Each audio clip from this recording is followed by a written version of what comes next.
톰 아스피날이 존 존스보다 배팅에서 우세하다는 이야기가 있습니다. 최근에 그와 함께 시간을 보내볼 기회가 있었는데 정말 인상적이었습니다. 그는 정말 균형 잡힌 운동선수입니다. 아마도 UFC에서 존 존스와 비교해도 가장 균형 잡힌 선수일 것입니다. 그의 체격을 직접 보니 상완 이두근의 크기와 전반적인 몸의 비율이 완벽했습니다. MMA와 같은 스포츠에서는 적절한 비율이 매우 중요합니다. 한 부위에 근육이 너무 많으면 속도와 움직임에 방해가 될 수 있기 때문입니다. 몇 년 전 권투 트레이너가 권투 선수에게 웨이트리프팅은 좋지 않다고 한 말이 떠오릅니다. 이 원칙은 아스피날에게도 적용됩니다. 운동 능력은 단순히 크기에 관한 것이 아니라 균형과 효율성에 관한 것임을 알 수 있습니다. 어렸을 때는 가장 강한 사람이 항상 이긴다고 생각했지만 격투 스포츠에서는 꼭 그렇지 않습니다. 예를 들어 권투 선수들은 과도한 근육을 키우지 않으려 합니다. 그렇게 되면 속도가 느려질 수 있기 때문입니다. 그리고 그들의 판단이 맞습니다.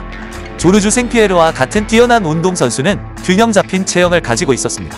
그의 신체 구성은 성능을 위해 완벽하게 조화로웠습니다. 비행기를 설계하는 것과 비슷합니다. 모든 것이 최적의 기능을 위해 공기역학적으로 잘 설계되어야 합니다. 톰 아스피날이 바로 그런 선수입니다. 6피트 4인치의 키에 인상적인 팔, 엉덩이, 다리, 그리고 전반적으로 균형 잡힌 체형을 가지고 있어 강력하면서도 효율적입니다. 마치 정교하게 조정된 기계와 같습니다. 그는 샷을 날리기에 최적화된 몸을 가지고 있습니다. 흥미롭게도 최근에 배팅 라인이 나왔고 톰은 존 존스보다 약간 더 유리한 위치에 있습니다. 드래프트킹스에 따르면 그의 배당률은 약 다시 120입니다. 톰 아스피날이 존 존스보다 마이너스 120의 배당률을 가지고 있고 아스피날에게 약간 더 유리한 상황입니다. 비교를 위해 존 존스는 알렉스 페레이라와의 가산 경기에서 마이너스 625로 크게 유리한 상태였는데 이는 두 선수 간의 인식 차이를 보여줍니다. 페레이라와 아스피날 간의 잠재적인 싸움 또한 정말 흥미로운 주제입니다. 두 선수 모두 존 존스와 맞붙을 수 있지만 배당률에서는 큰 차이가 있습니다. 드래프트킹스에서 아스피날 대 페레이라의 배당률이 공개되면 정말 흥미로울 것 같습니다.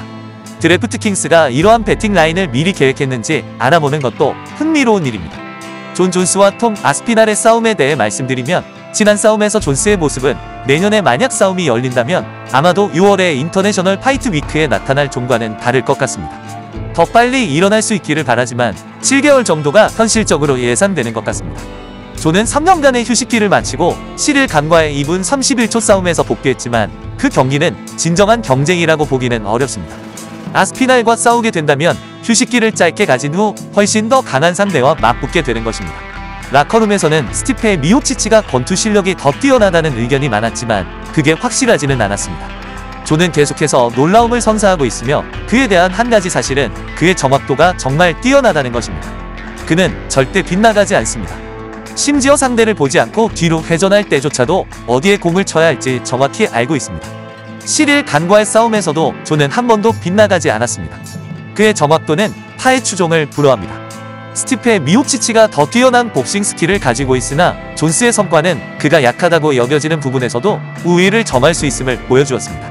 이제 톰 아스피날은 더 크고 배팅에서 가장 인기 있는 상대이며 완전히 다른 유형의 선수이기 때문에 미지의 영역에 들어섰습니다. 존 존스는 그의 경력에서 결코 약자가 아니었고 저는 그가 이런 도전에 직면하고 싶어 했다는 것을 알고 있습니다. 그의 인터뷰를 보면 그러한 동기를 느낄 수 있습니다. 사람들은 존 존스가 의심받거나 무시당하는 것을 싫어한다고 생각할 수 있지만 사실 그는 그런 것을 갈구합니다. 그는 의심받기를 원하며 그것이 그에게 활력을 줍니다. 파이트 위크와 파이트 나이트에서 그는 그런 압박 속에서도 더욱 빛납니다. 이는 그가 어렸을 때 레슬링 시절에 인정과 칭찬을 추구했던 기억을 떠올리게 하기 때문입니다.